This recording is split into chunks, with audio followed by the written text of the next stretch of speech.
나누고 싶습니다. 작년 여름으로 기억됩니다. TVN이라는 그런 채널에서 16부작으로 방영된 응답하라 1997이라는 그런 드라마가 있었습니다. 혹시 보셨나요? 예, 부산 사람이니까 봤겠죠. 예. 1990년대를 배경으로 합니다. 아이돌 그룹의 멋진 오빠들에게 열광하는 여고생들 몇 명과 그의 남친 5명의 성장 드라마였습니다. 다마고치, DDR, 삐삐와 시티폰, 슬램덩크 이런 90년대 유물들이 나오고요. H.O.T의 캔디, 김동률의 다시 사랑한다 말할까, 델리 스파이스의 고백, 김건모의 아름다운 이별, 브라운 아이즈의 벌써 1년이라는 그런 노래들이 거기 계속 나옵니다. 여러분보다는 한 세대 좀 앞이죠. 이 90년대 학창 시절을 보낸 20년대 후반 30대 초반들에게 과거의 향수를 자극했던 그런 드라마였습니다. 여러분, 90년대는요 한국 사회가 20세기에서 21세기로 넘어가는 굉장히 큰 급변기 전환기였습니다. 경제적으로 IMF 충격이 있었고요. 90년대 초에 한국 이 문화 역사에 큰 문화혁명과 같은 충격이 있었습니다. 이게 뭔지 아세요? 서태지의 난 알아요가 드디어 출시가 됐습니다. X세대의 시작을 알렸죠. 이 한국의 문화 코드에서 서태지를 기준으로 서태지 전 세대와 후 세대를 완전히 나눈다 그럽니다. 저는 노땅이죠. 이 서태지 이후로 이 H.O.T 그리고 잭스키스, 핑클, SES 이런 아이돌 그룹이 탄생하게 되고 동방신기, 슈퍼주니어, 이제 소녀시대, 이제 여러분 시대로 넘어와요. 아이돌 시대가 본격적으로 찾아왔습니다. 저하고는 작게는 이 10년, 많게는 20년 이상 차이가 나는 그런 이야기입니다. 근데 앞에선 저는 여러분 80년대, 여러분 태어나기도 전입니다. 몇몇 사람들은. 저는 80년대 5공화국 서울의 봄이 있고 난 다음에 신군부가 나라를 통치하고 있을 때 아무라인 시대에 학창시절을 보냈습니다. 제가 고등학교 때 충격적인 노래 조용필의 창밖의 여자가 출시됐습니다. 차라리 그대의 흰 손으로 나를 잠들게 하라. 열은 받는데 죽지를 못하고 노래를 그렇게 불렀어요. 제가 대학 시절에 서태지만큼 큰 충격이었어요. 우리한테는 덜국화의 행진이 처음 나왔습니다. 우리 모두 행진하는 거야. 행진을 부르면서 저희들은 체류탄이 날리는 대학 시절을 보냈습니다. 그래서 이 386 세대가 칙칙해요. 그래서 여러분 부모님들이 칙칙하다고요. 여러분 이처럼 노래는 그 시대의 문화와 정신을 담고 있습니다. 노래 하나를 부르면서 그 시대의 동시대의 사랑과 감정과 느낌을 공유합니다. 여기 이 노래를 이렇게 이 노래에 마음이 가는 사람 몇 명 안 되겠습니다만은 여러분 김광석 씨 있습니다. 고 김광석 씨 아주 구슬픈 목소리로 노래 부르는 그분의 그 이등병의 편지, 집 떠나와 열차 타고 훈련소로 가던 날 부모님께 큰절하고 대문박을 놨을 때 이등병의 편지라는 노래입니다. 그 노래가 나오면요 군대 갔다 왔던 사람들은 뭔가 찡한 공유하는 게 있습니다. 그러나 저 같은 방이나 고객들은 전혀 공유할 수가 없습니다. 여러분 그래서 사람에게는 노래가 참 중요한 것 같아요. 그 사람이 좋아하고 자주 듣는 그 노래가 결국에는 그 사람의 멘탈과 인생이 됩니다. 왜? 그 멜로디와 가사를 계속 곱씹고 반복해서 듣기 때문에 그 가사와 멜로디가 내 삶으로 녹아들고 나중에는 내 삶이 되고 말아요. 여러분 성경에도 보면 많은 노래가 나옵니다. 오늘 제가 설교할 이 본문의 말씀은 이스라엘 백성들이 홍해바다를 건너고 난 다음에 너무 감사해서 승리의 노래를 부르는 겁니다. 그래서 학자들이 이 노래를 모세의 노래다 그렇게 말합니다. 오늘 이 모세의 노래는요 성경에 나오는 수많은 다른 노래들과는 좀 격이 다른 무언가가 있습니다. 예수를 믿는 우리 구원받은 성도들이 평생토록 불러야 될 그런 진리가 여기에 담겨 있습니다. 이 모세의 노래는 우리가 얻은 이 구원이 주는 의미와 특권이 뭔지를 아주 심플하게 잘 이야기해 주고 있습니다. 저는 두 가지 정도를 여러분과 말씀을 나눌까 합니다. 첫 번째로 우리가 얻은 구원은 끝이 아니라 시작이라는 겁니다. 오늘 이 노래가 이때에라는 말로 시작을 합니다. 이때에 이 노래를 부르는 뭔가 배경 사연이 있다는 말이죠. 여러분, 우리가 계속 출애굽기 말씀을 듣고 있는데 이스라엘 백성들이 하나님의 약속을 따라서 그 이집트 땅을 탈출하고 짐을 바리바리 싸서 나오기는 했습니다. 100만 명이 훨씬 넘는 사람들이. 그런데 어디로 가야 될지도 모르고 뭐 먹고 살지도 몰라요. 대책이 전혀 없습니다. 그리고 우리가 지난번에 들었듯이 일주일이면 갈 수 있는 지름길도 아니고 이 광야로 돌아가는 40년이나 돌아가야 되는 그 길로 가게 됐어요. 거기는 바다, 홍해 바다가 막혀 있고 또 사막과 광야를 지나는 힘든 길입니다. 어린이들, 노약자들 다 있는데요. 가다가 수많은 그 민족들과 전쟁까지 치러야 되는데 과연 갈 수 있을까? 우리가 뭐 여름에 그 뭐 선교 여행 하나 가도 서로 다투고 난리인데 100만 명이 넘는 사람이 어떻게 갈 수 있을까요? 하나님이 가라 그랬지만 아이 뭐 현실에서 과연 될까? 긴가민가 했을 겁니다. 그런데 놀라운 거는 우리가 이 본문전에 출애굽기 14장에 보면 말도 안 되게 이 100만 명이 넘는 이스라엘 백성들이 기적적으로 홍해 바다를 하나님이 갈라줘서 건너는데 막 파도가 벽이 되고 그리고 바다가 마른 땅을 이스라엘 백성들이 지나가고 이스라엘 백성들이 딱 지나고 난 다음에 따라오는 세계 그 당시에 최대 군대인 최고 군대인 이집트 군대들이 막 따라오는데 아슬아슬하게 못 잡고 그들은 물이 덮여서 물에서 수장 몰살되고 맙니다. 그걸 그들이 눈앞에서 경험했어요. 그러고 나니까 생각이 좀 바뀌는 겁니다. 이러다가 가나안 땅으로 갈 수도 있겠다. 하나님의 약속처럼 하나님의 약속 말씀을 한번 믿어보자. 그래서 그런 마음이 생길 거 아니에요. 그래서 감사의 노래를 부르게 된 게 출애굽기 15장의 모세의 노래입니다. 제가 이 좀 쉽게 오늘 참 어려운 본문인데 쉽게 하려고 제가 한 주 동안 굉장히 고민을 많이 했어요. 여러분, 이 모세의 노래 출애굽기 15장은 성경에서 이 노래라는 형식을 띈 문학적인 형식을 띈 노래로서는 성경의 첫 번째 노래고 시입니다. 그런데 더 재밌는 거는 이 모세의 노래가 이 마지막 날에 우리가 천국 하나님 나라 갈 때 천국에서 부를 마지막 성도들이 마지막 부를 최후의 노래도 모세의 노래라는 거예요. 여러분, 당시 이스라엘 백성들이 살던 고대 이 중동 지역에는 가장 최고로 중요한 것 이거를 어떻게 표현했냐면 미국은 베스트 오브 더 베스트 이렇게 말할 수 있겠지만 그 고대 중동 사람들은 처음과 끝 이러면 최고로 중요한 핵심을 이야기할 때 처음과 끝이다 그렇게 표현했습니다. 그만큼 이 모세의 노래가 중요했다는 거예요. 자, 그러면 마지막에 부를 노래 한번 봅시다.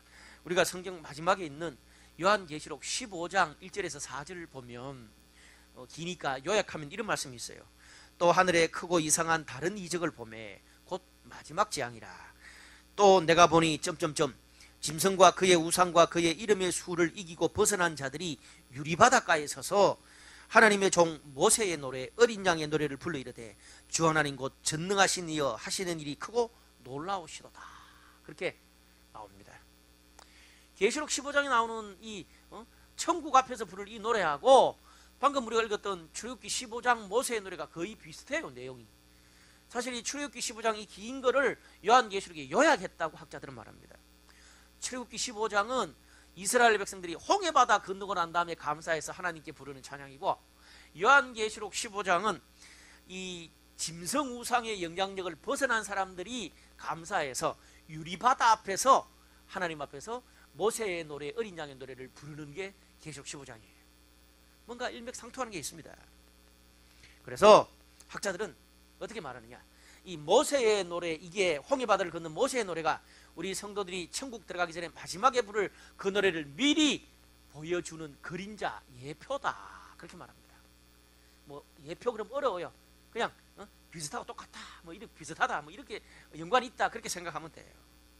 여러분, 이처럼 이 모세의 노래는 구원받은 성도들이 평생 그리고 천국 가기 전에 영원토록 계속 부를 정말 중요한 신앙의 구원의 이 진리가 담겨 있다고 보면 됩니다.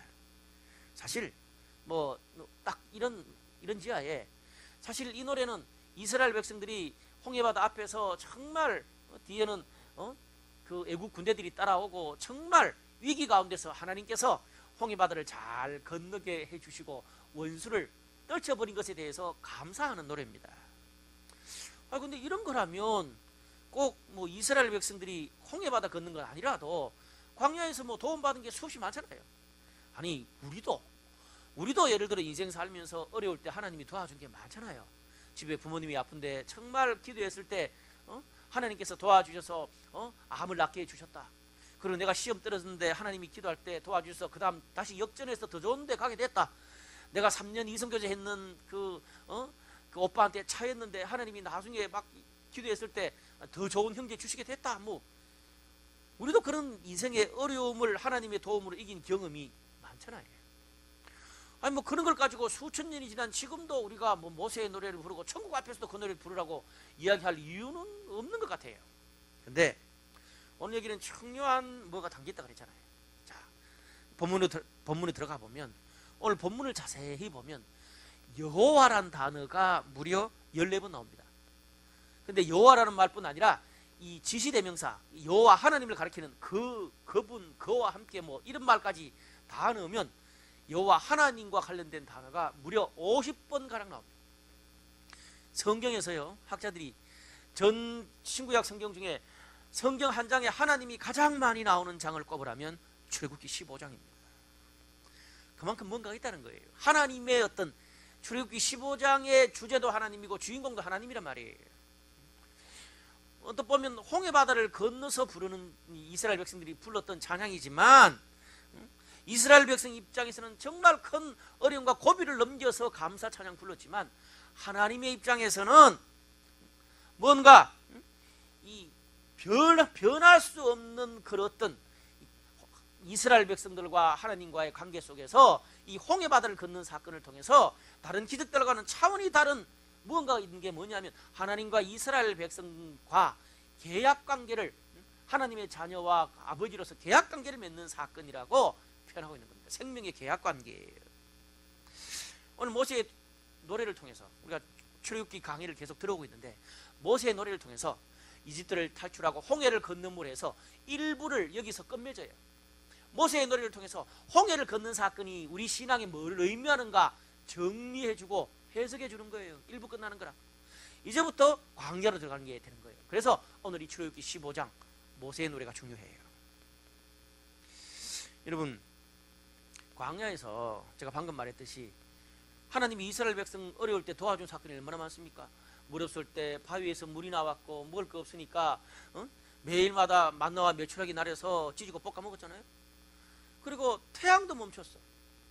태양이 멈춘 기적이 클까? 홍해바다 걷는 기적이 클까? 저는 태양 멈춘 게 큰 것 같아요. 그런데 그런 걸 가지고 평생 영원토록 계속 기억하고 노래 부르 소리 안 했어요. 근데 홍해바다 걷는 이 노래는 계속 주구장창 부르라 그랬거든. 여러분, 그래서 제가 말했던 게 이 이스라엘 백성이 홍해바다를 걷는 사건이 하나님한테는 어떤 불변하는 계약관계를 맺는 사건이다 그 말입니다. 좀 신앙적으로 말해서 구약 성경에 하나님의 구원에 대해서 가장 강력한 메시지가 출애굽기 15장입니다. 무슨 말이냐? 좀 풀면 그날 홍해바다를 걷는 사람과 안 걷는 사람 사이에는 넘어갈 수 없는 선이 그어졌다는 거예요. 같은 이스라엘 민족이라도 나는 이집트 이 좋은 땅 싫어, 시민권 포기하기 싫어, 안 간 이스라엘 백성들은 홍해바다를 넘지 않은 사람은 그냥 하나님 앞에 버림받은 사람이고, 이스라엘 백성은 아니더라도 이집트 사람이고 잡족들이라도 홍해바다를 건넌 사람은 하나님이 선택해서 찜해서 이 사람은 내 백성. 이게 바로 홍해바다를 건너고 안 건는 것의 차이인 거예요. 이 사람이 뭐 인간성이 좋고 착하고 나쁘고 상관없어요. 홍해바다 건넜냐 안 건넜냐, 홍해바다 건넜어 안 건넜어, 이 말입니다. 여러분 클럽 가보셨어요? 제가 2년 전에 클럽을 가봤습니다. 강남에 뭐 홍대는 또 여러분 만날까 싶으면 못 가고, 강남에 우리 청년부 그 멤버 몇 명과 같이 갔어요. 강남에 뭐 N으로 시작되는 데 갔어요. 갔는데 입장할 때 주민등록증을 까라는 거야. 그러니까 나는 어떻게 33살 넘잖아. 못 가. 그래 열받아가 나중에 다시 갔어. 그때는 뭐야 10시 조금 넘어서 가니까 주민등록증 안 받더라고. 갔는데 그 너무 길어가지고 기다린다고 죽는 줄 알았어. 여러분 홍해바다 건너는 이게 바로 클럽에서 주민등록증 까라는 거예요. 하나님 나라 들어갔는데 주민등록증 까. 이게 홍해바다야. 응? 기준입니다. 그래서 성경이 두고두고 홍해바다 건넜냐 안 건넜냐 그 노래를 불렀냐 안 불렀냐 그리고 천국 가서도 홍해바다 홍해바다 계속 부르라고 이야기한 거예요. 야 너 주민등록증 까봐. 홍해바다 건넜어. 그러면 하나님 사람. 나머지는 오케이. 신경 안 쓰겠다는 거예요. 흔히 사람들이요. 우리가 예수 믿고 구원 받으면 뭔가 큰 느낌이 있고 막 확 와야 되는데 너무 밋밋하다는 생각이 들어. 그러다 보니까 내가 받은 구원이 얼마나 큰지를 잘 모르고 지날 때가 많아.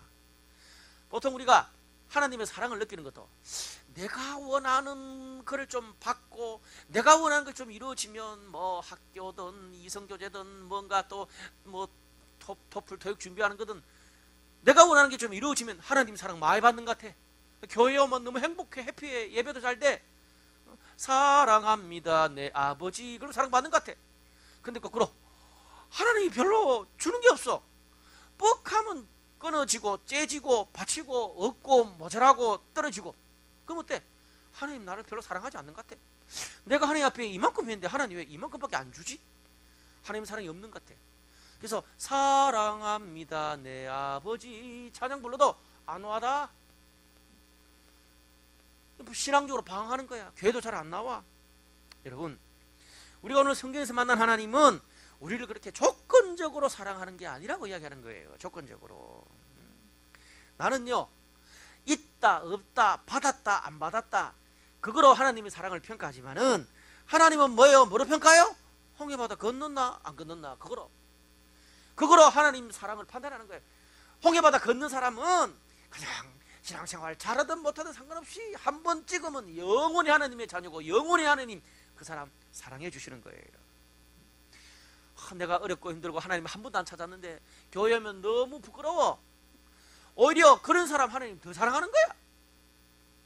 간혹 우리가 교회 다니다 보면 이런 사람들을 만나볼 수 있어요. 꼭 교회 연중 행사 때 성탄절이 다 돼서 오는 그런 사람들이 꼭 있어. 그것도 모자라서 몇 년에 한 번씩 오는 사람도 있어요. 돌아온 탕자처럼. 그런데 성경은 뭐라 그럽니까?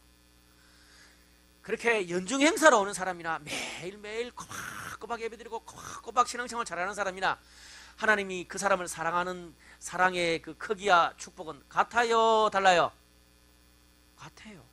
오히려 연중 행사로 오는 사람 하나님 자연인데 더 하나님이 안타깝게 보시고 더 사랑을 많이 주는 게 기독교야. 근데 나는 어때? 내가 1년 내도록 교회도 안 가고 하나님 찾지도 않고 이렇게 샀는데 하나님 나를 사랑하지 않을 거야. 나 혼자 질에 자격지심이 들어가지고 기도해도 잘 안 되는 거야. 쥐가 안 되는 거지. 하나님은 계속 주고 싶은 거예요. 여러분 자기만 모르고 자기만 못 누리는 거예요. 여러분 복음을 몰라서 그래요. 복음을 몰라서 그래요. 사랑하는 여러분 우리의 삶의 모습과 조건이 어떠하든 간에 홍해바다만 건넜다 예수만 믿다 그러면 하나님 이 시간도 그 어떤 거 상관없이 저와 여러분들을 한 번 찍은 우리를 영원토록 사랑하시는 줄로 믿습니다. 아멘. 그 사랑 받아야 돼. 그 사랑 받아야 돼. 그래서 오늘도 우리는 모세의 노래를 떳떳하게 부를 수 있는 거예요. 모세의 노래를 부를 수 있다 그러면 우리는 영원토록 하나님 사랑 받은 자. 오늘 저와 여러분 그런 하나님의 사랑과 축복을 누리기를 바랍니다. 두 번째로 오늘 모세의 노래는 하나님의 손길로 우리를 만들어 가시는 것을 잘 보여주고 있습니다. 본문에는 막 장황한데 크게 세 가지 이야기가 나와요. 문단 나누기를 하면 첫 번째는 하나님의 능력의 크심에 대해서, 두 번째는 모세가 미래를 예언하는 것, 세 번째는 여자 선지자 모세의 누이 미리암이 찬양하는 게 나와요.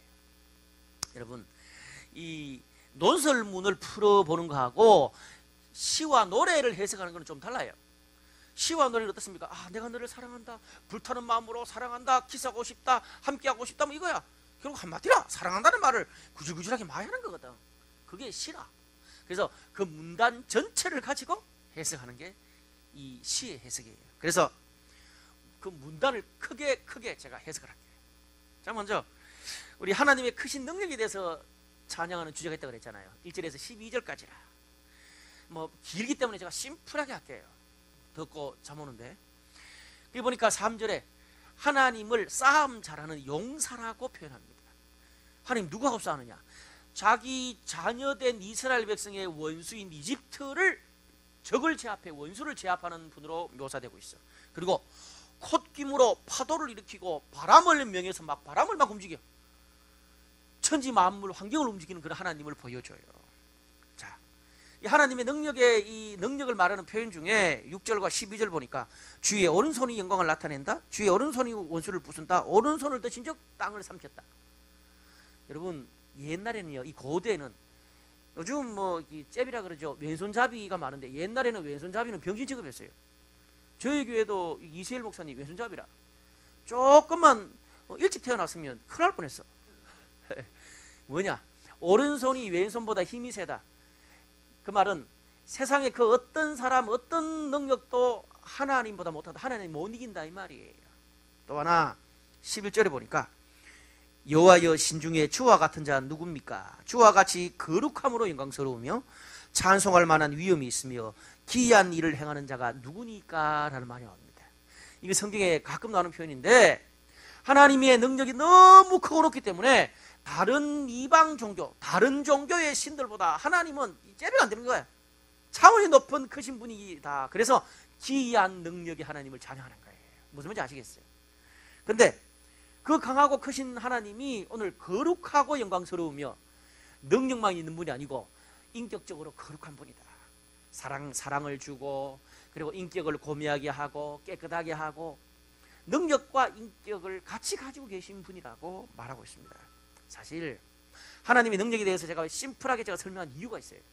뭐 콧김으로 바다를 만들고 뭐 바람을 명하고 사실 너무 판타스틱하기 때문에 우리 피조물인 인간이 그걸 이렇게 가늠하기가, 하나님의 어떤 전능하신 능력을 가늠하기가 너무 어렵잖아요.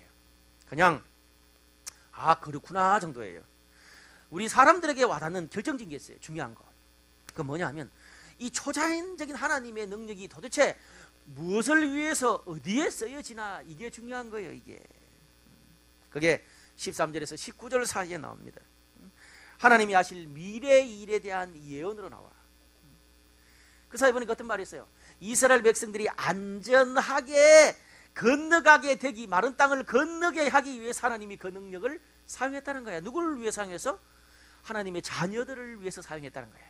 또 하나 13절에 보니까 주의 힘으로 그들을 하나님의 거룩한 처소에 들어가게 하셨다. 보호했을 뿐 아니라 하나님의 처소에 들어가게 하시고 17절에 주의 기업의 산에 심으셨다.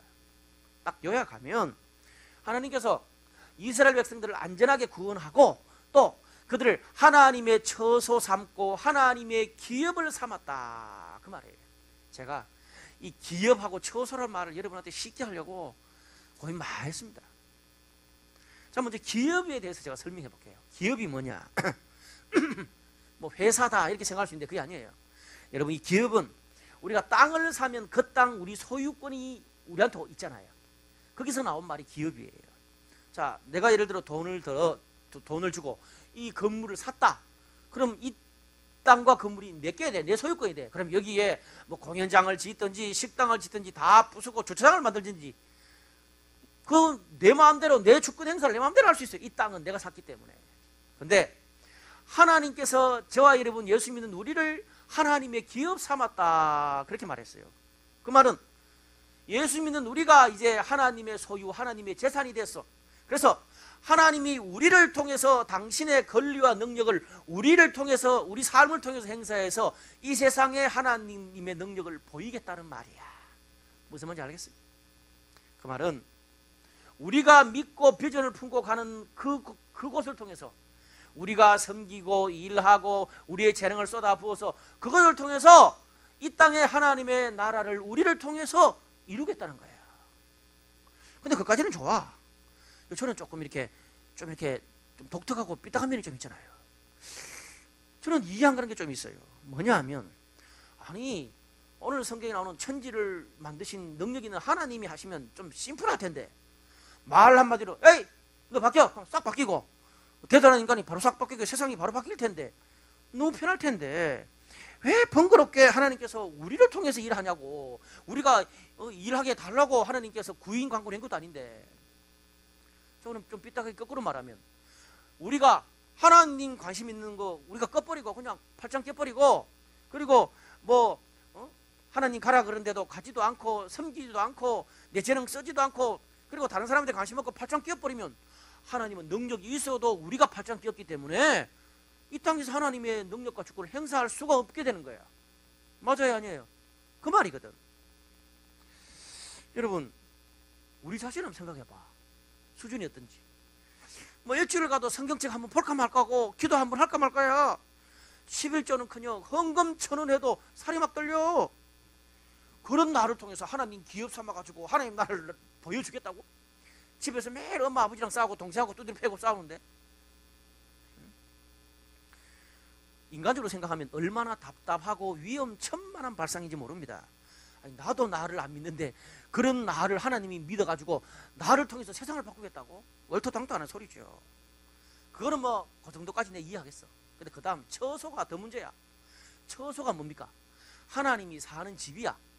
그냥 하나님 편하게 사시면 될 텐데, 그 처소는 에베소서 2장 22절에 보니까 그 처소를 어떻게 만들어 가느냐.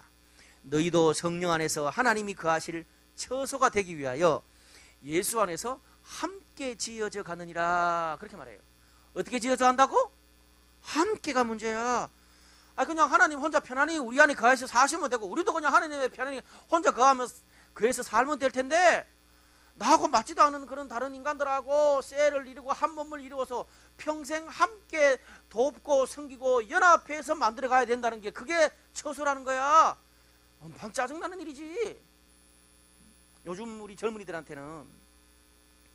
아니, 나는 학교나 직장이나 셀에서 마음에 안 드는 인간 하나만 있어도 어떻게 해요? 같이 말도 안 섞으려고, 아니면 뭐 같이 뭐 2차로 뭐 어디 회식하거나 2차로 놀러 갈 때도 말도 안 섞고 같이 안 섞으려고, 뭐 일 때문에 핑계대고 저 일 때문에 핑계대서 그 모임 안 가는데, 그런 밴댕이 쏘갈머리 같은 난데, 쿨하게 지 인생 각자 살면 되지. 사랑해야 되고 성기임이 있어야 되고 서로 연합해야 되고, 엮이는 건 딱 질색인데 왜 성경이 자꾸 이렇게 힘든 일을 하라 그러는 거야, 이 말입니다.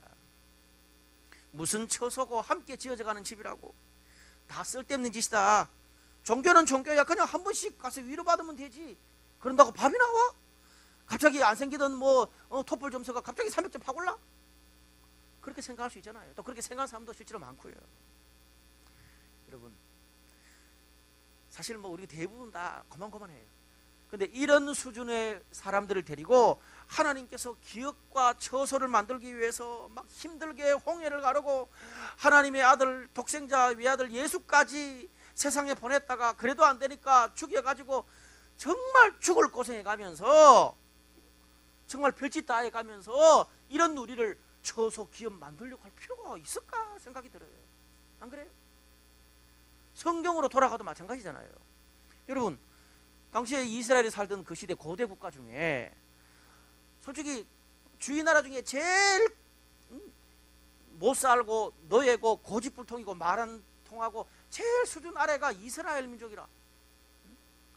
왜 하필이면 제일 못난 이스라엘 민족을 하나님의 기업 삼았냐 이 말이야. 적어도 하나님의 처소, 천지를 창조하신 하나님의 처소 기업 정도 삼으려고 그러면, 내가 만약 하나님이라면 대화가 좀 통하고, 그리고 좀 쿨하고, 일도 할 만한 능력도 되고, 커리어도 있고, 다른 사람을 좀 도울 수 있는 뭔가도 있는, 뭐 세계 7대 불가사의를 만든 그 피라미드를 만든 세계 최고의 나라 이집트 민족 정도 처소를 삼았으면 몰라. 아니면 싸움 잘하고 당시에 철기 문화를, 당시 청동기 문화 시대 때인데 철기 문명을 막 훈련했던 그런 블레셋 민족을 선택하든지, 아니면 에돔 족속들처럼 아주 독특한 그런 민족들을 선택하든지, 그래야 뭔가 세상에 저 사람들 하나님의 처소 기업답다 그런 생각 안 들겠어요? 그런 민족들을 기업 삼았으면 고생도 안 하고 참 편할 텐데 왜 이렇게 또 말 안 듣고 못난 인간들, 이런 이스라엘 백성, 이런 우리들을 하나님이 쳐서 기업 삼았냐고요. 미스테리 아니에요? 오늘 보면 핵심 그거예요. 그 답이 어디 있습니까? 고린도전서 1장 25절에서 29절 말씀이 있어요. 그 답을 제가 읽어드릴게요. 좀 요약하면, 형제들아 너희를 부르심을 보라. 육체를 따라 지혜 있는 자, 능한 자, 문벌 좋은 자가 많지 아니하도다. 그러나 하나님께서 세상에 미련한 것들을 택하사 지혜 있는 자들을 부끄럽게 하시고, 세상에 약한 것들을 택하사 강한 것들을 부끄럽게 하시며, 세상에 천한 것들과 멸시받는 것들과 없는 것을 택하사 있는 것들을 폐하리 하시나니 이는 아부 육체라도 하나님 앞에서 자랑하지 못하게 하려 하십니다. 그렇게 말했습니다. 해석이 필요 없잖아요. 하나님이 세상에 못나고 고집불통이고 멸시받고 천대받는 사람 선택해서 그들을 바꿔가지고 강하고 잘났다고 생각하는 사람들 코를 납작하게 해주겠다는 거예요. 하나님만이 가장 위대한 분이라는 그런 찬송을 받기 원하신다는 거예요. 여러분, 내가 잘났다고 생각하는 사람, 내가 다 가졌고 내가 능력이 있다고 생각하는 사람은 여기 성경에 나오는, 본문에 나오는 원수를 제압하는 능력, 자연을 휘두르는 그런 하나님의 능력까지 필요 없어. 이미 잘났는데, 이미 능력 많은데, 이미 커리 있는데, 아이고 나는 어디 출신이고 뭘 가지고 다 있는데, 그냥 가기만 가도 주위 사람들이 다 잠잠해지는데 무슨 하나님의 능력까지 나한테 필요 없단 말이야. 근데 이스라엘 백성들은 안 그래. 가장 고집스럽고 못나고 노예잖아. 하나님이 그 못난 사람 선택해가지고 구원해주고, 필요하고 힘들고 그럴 때 또 그 말 들어주고, 시덥지도 않은 말 들어주고, 또 궁둥이 두드려주고, 그렇게 사랑을 주고 위로를 주고 해서 오지 않으려고 하는 그 인간 막 도닥거려가지고 구설해가지고 하나님의 공동체에, 하나님의 셀에 오게 해가지고 다른 사람의 사랑을 주고 챙김받고 그렇게 해가지고 결국 하나님이 쓰실 만한 그런 사람으로, 그런 새 사람으로 만드시겠다는 거예요. 아멘. 인간 같지 않은 사람을 구원해 줘가지고 하나님이 그 인간 만들어서 하나님의 공동체를 통해서 하나님이 쓰실 만한 사람으로 이 세상에 보여내겠다는 거예요. 오늘 14절에서 16절 말씀 보면 주위에 여러 강한 나라들이 나와요. 강한 군대인 블레셋 주민 나오고, 에돔, 두령, 모압, 영훈, 가나안 주민들까지 하나님이 이스라엘 백성들을 만들어내는 그 구원을 보고 처음에는 비웃었다가 나중엔 두려워 떨어서 입을 다물었다 그래요. 침묵했다. 아마 이스라엘 백성들이 이집트에서 나올 때, 여러분 그래도 이집트가 세계 최고의 나라잖아. 우리나라로 치면, 요즘으로 치면 미국이라. 그게 하찮은 일 하고 있지만 그래도 미국 시민권자야. 미국 시민권자로 있으면 그래도 연금도 타먹고 그러는데 다시 한국 나오려고 그랬어? 아니 베트남 나오려고 그러겠어? 그게 있는 게 그래도 연금도 타먹고 시민권이면 애 교육도 시키고 훨씬 나을 텐데, 무슨 얼어 죽을 놈의 하나님의 약속, 비전 이야기 해가지고 싹 다 시민권 포기하고 100만 명이 넘는 사람들이 와가지고 저 광야에서 도대체 뭐 할 걸까? 뭐 먹고 살고 어디로 갈지도 모를 낀데 현실의 혹독함을 아냐? 저러다가 아마 다 굶어 죽든지, 아니면 이래 망하고 저래 망해서 뿔뿔이 흩어지든지, 아니면 돌아가려고 싹싹 빌든지 그럴 거다, 그렇게 생각했을 거예요. 맞아, 현실적으로. 그런데 그 아무것도 아닌 이스라엘 백성들을 통해서 홍해 바다를 건너게 하시더니 세계 최고의 군대인 이집트 군대가 아예 물에 다 빠져 죽어버렸어. 그걸 보고 어떻게 해요? 말이 막혔어. 오늘 어떻게 그 하나님이 이루고자 하는 그 목적에 완벽하게 다 가나안 땅에 들어가는 걸 보고 그들이 하나님이 이루시는 걸로, 저거는 못난 이스라엘 백성들이 한 게 아니다, 저들이 믿는 하나님이 저들을 저렇게 만들었다. 주위에 있는 이방 민족들이 그렇게 고백할 수밖에 없는 거야. 입이 쫙 벌어지는 거야. 여러분, 이게 영광스러운 구원의 목적. 하나님 우리를 홍해를 건너게 하고 난 다음에 우리를 통해서 이루고 싶은 이 구원 일이에요. 이것 때문에 하나님 십자가에 죽으신 거예요.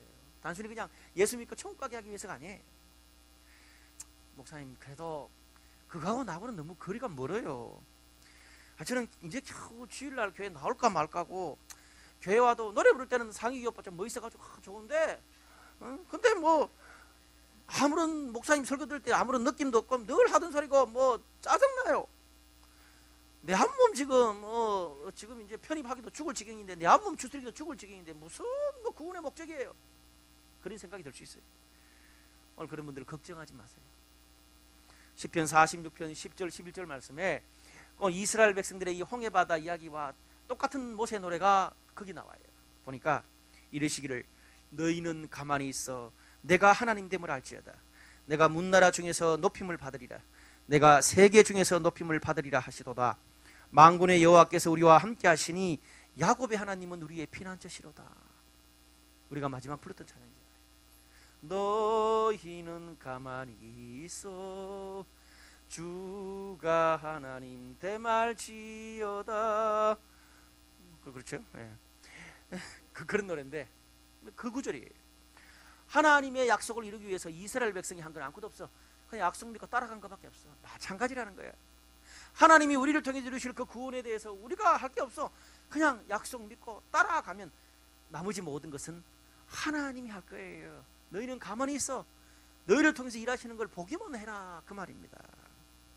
여러분, 오늘 그런 믿음을 가지시길 바랍니다. 우리를 홍해바다를 건너게 하고 예수 믿게 하는데 엄청난 하나님의 노력과 대가를 지불했는데, 그런 엄청난 게 있기 때문에 그렇게 한 거예요. 여러분, 그래서 바로 그런 우리들을 위해서 오늘 모세의 노래가 있는 겁니다. 모세의 노래를 부를 수 있는 모든 사람들에게 하나님의 그런 역사가 일어나는 거예요. 지금은 아직도 뭐 하나님, 공동체, 처소, 기업, 뭐 다른 사람, 뭐 리더 부담돼요.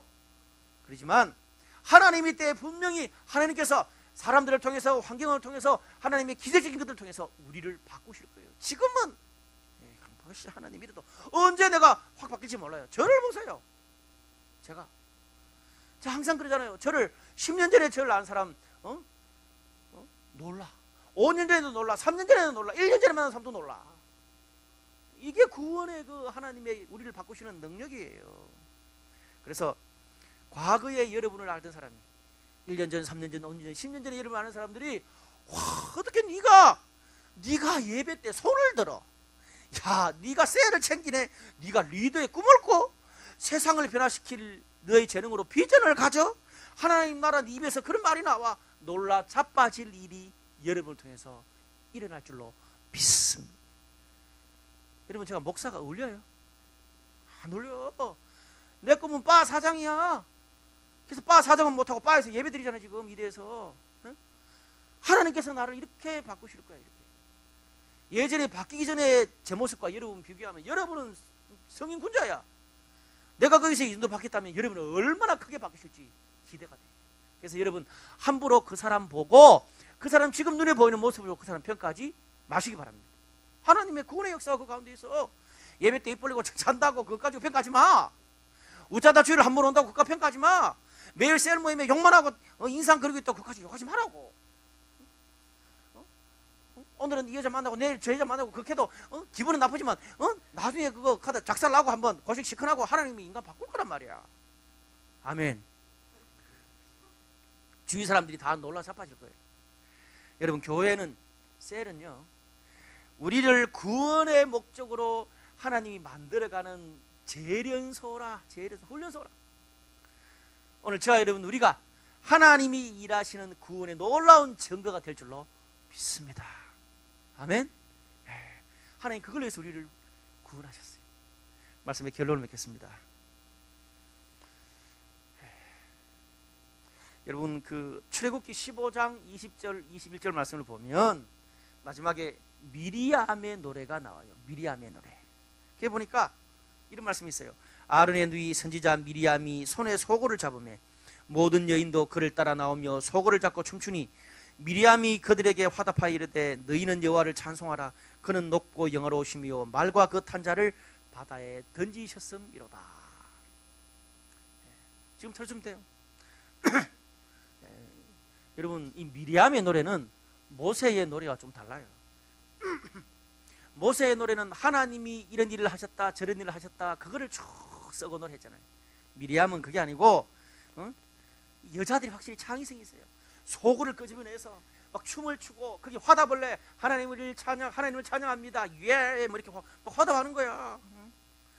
한마디로 모세가 불렀던 그 노래를 미리암은 온 마음과 온 몸과 모든 것을 동원해서 찬양을 했어. 찬양.